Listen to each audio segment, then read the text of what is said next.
Hi, Lisa. Hey Lloyd, how are you? I'm doing well. How's everything with you? Oh goodness, it has been it's been a few weeks, you know what I mean? But they'll get better. They always do. It sounds like there's been a lot going on. Tell me more.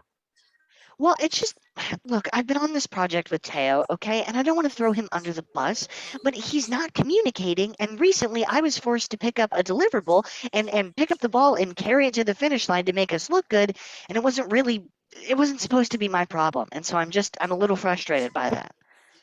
I can hear that. Have you spoken to Carl about it? Well, I have spoken to Teo. I pulled him aside and I let him know exactly how I felt today because there's some goofing around after a meeting with Tom. And after I tried to get in contact with him for a few days, it was beyond the pale. And so I went over and I gave him a full piece of my mind. Tell me more. How did that unfold?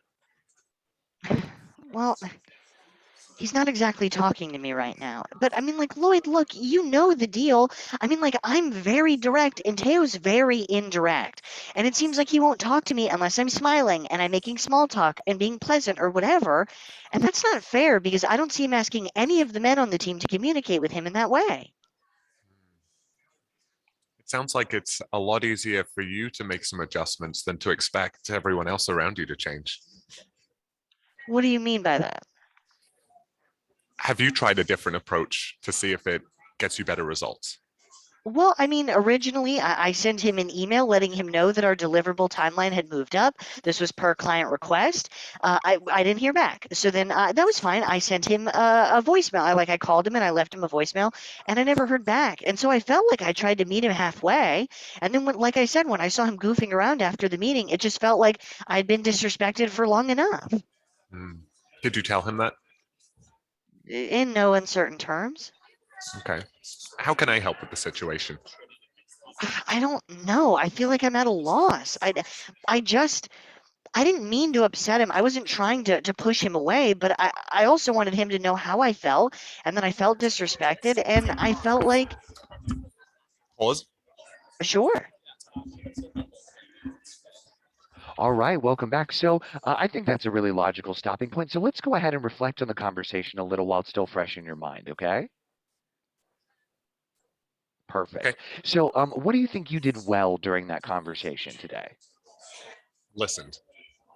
Wonderful. So can you tell me a little bit more about that? What did you feel like you were listening for? To get a better understanding of the challenges Lisa was having, why she was showing up the way she was. Right, absolutely. So then let me ask you this. What would you like to improve if you had the chance to do this conversation again, knowing what you know now? I would want Lisa to take a greater level of ownership in what she can control. Sure. And how would you get her to do that? Does anything come to mind? Creating an action plan.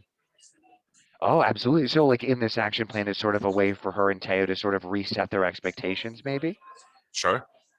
Perfect. Wonderful. Well, that sounds very actionable to me, and I really appreciate you sharing that perspective with me. I want to thank you for participating in a demo of Mersion, and I hope you enjoy the rest of the conference. I'll send you back with Carrie, but I hope you have a great day. Pleasure to meet you, Lloyd. Thanks.